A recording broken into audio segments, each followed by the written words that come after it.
Once you make it through the systemic arteries, you won't have too much of a problem getting through the systemic veins.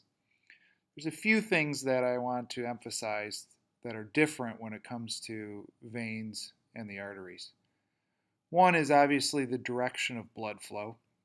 Instead of blood leaving the heart being distributed throughout the body, blood in your systemic veins is coming back to the heart from areas throughout the body. So the direction of blood flow is the opposite. Many of the veins are named the same as the arteries that lie next to them. A few exceptions. One is we have jugular veins in the neck instead of carotid. Carotids are the arteries, jugulars are the veins. In the brain, there happens to be these larger structures called sinuses. Similar to a vein, but structurally a bit different. There's a number of different sinuses in the brain named differently. We're not going to get into too much detail with these, but they're often just known as the dural sinuses of the brain. There's also extra veins throughout the body. So the deep veins are very similar to the arteries in that they're named after a region or an organ. They tend to be parallel to the arteries on each side of the artery. What that means is there's often two veins, one on each side of the artery. If you look at the radial vein, it's actually two veins with little connections between the two veins. Same is true for the ulnar vein. There's two ulnar veins with little connections called anastomoses. If we look down in the distal part of the leg, the tibial veins are also kind of these doublet veins. So those are the deep veins. There are also a number of superficial veins that lie just beneath the skin. They're the ones that are not paired up with an artery. Therefore, they have other names. Let's begin. We'll kind of look at the head and neck. This looks very similar to a drawing we saw when we studied the arteries.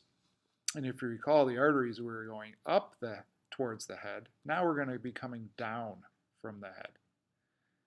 There's venous sinuses of the brain that collect deoxygenated blood from the brain tissue and eventually drain this deoxygenated blood into the internal jugular veins.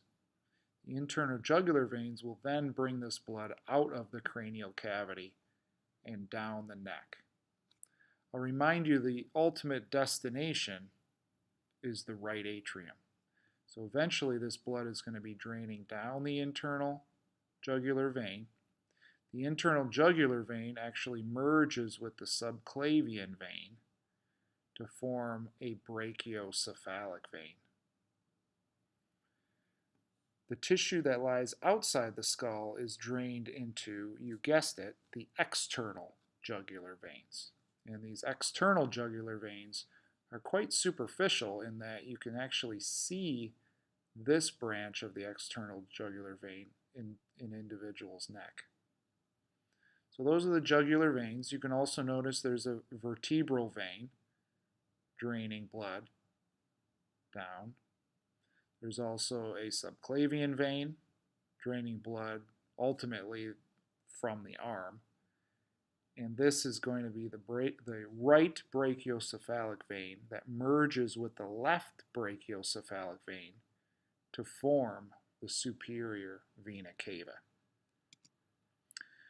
So venous sinuses in the brain, they have a bunch of names based on their structures and shapes and locations. Internal jugular vein, external jugular vein, brachiocephalic vein. Now let's look at an arm. Now we are moving the opposite direction, so we're going to move from the hand towards the shoulder. This drawing shows the deep veins in a darker blue and the superficial veins in a lighter blue. So let's try to keep our eyes on the darker blue deep veins. There's a bunch of veins in your hands, as you can imagine. draining tissue from your fingers, from the palm. We're not going to go crazy with these, but they're eventually going to drain that blood into radial and ulnar veins, which again are examples of these doublet veins with the anastomoses, the connections between. They're going to drain into the brachial veins, and then eventually into the axillary vein, the subclavian vein, and then again that subclavian vein is going to merge together with the jugular vein, the internal jugular vein, and the external jugular vein to form the brachiocephalic vein, and then finally the superior vena cava. Let's look at the superficial veins of the arm. So now we've gotten rid of all those deep veins we just learned. These are all these extra veins in the arm that help drain blood from the arm. The most lateral superficial vein is called the cephalic vein, and this name is probably the most confusing name of all blood vessels, in that it does not pertain or have anything to do with the head. There's a few different stories behind the reasoning this vein was called cephalic. One was translation. They translated it wrong. Another one is maybe that blood looks like it's heading towards the head, but it really never does. But this most lateral vein, superficial vein of the arm, is called the cephalic vein. The most medial vein of the arm is the basilic vein, which means royal vein. It's a very large vein. In between these two, there's the median antebrachial vein and the median cubital vein. So these are the four superficial veins of the arm that do not run parallel to another artery. They lie just beneath the skin. They often dilate to help cool the body. And the median cubital vein is actually the first one that we look for and attempt to draw blood from. So you've probably given blood before, and that is a very common blood vessel to draw blood. Here's a picture of an arm. You might think it's my arm, but it's actually not my arm. But this is what these superficial veins might look like if you could see them lying beneath the skin.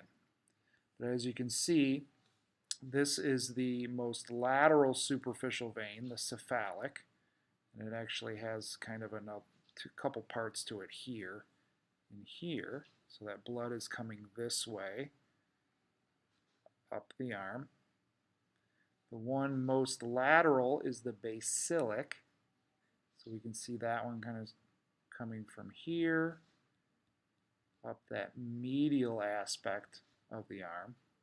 And then in between those two, we have the median antebrachial, or they call it here the median vein of the forearm, and there's that median cubital vein.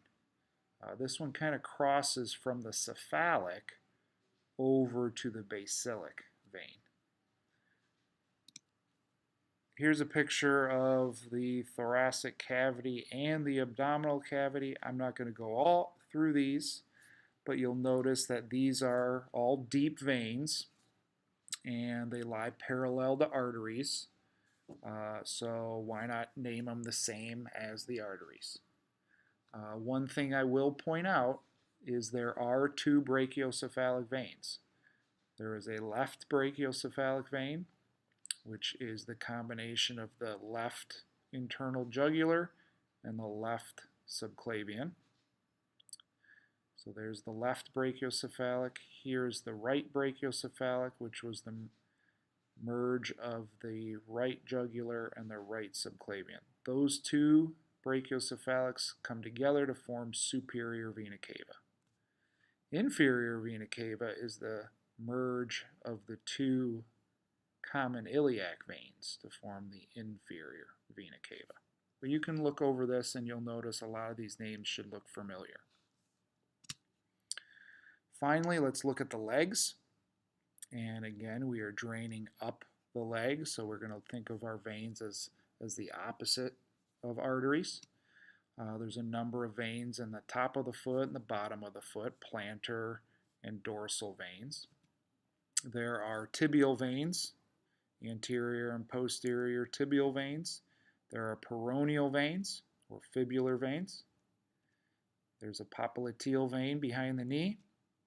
There's femoral veins. There's external iliac veins, common iliac veins, and then finally inferior vena cava.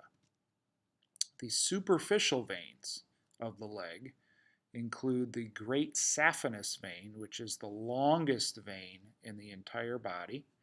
It extends all the way from the inside of your ankle all the way up the leg and eventually drains into that femoral vein before it becomes the external iliac vein.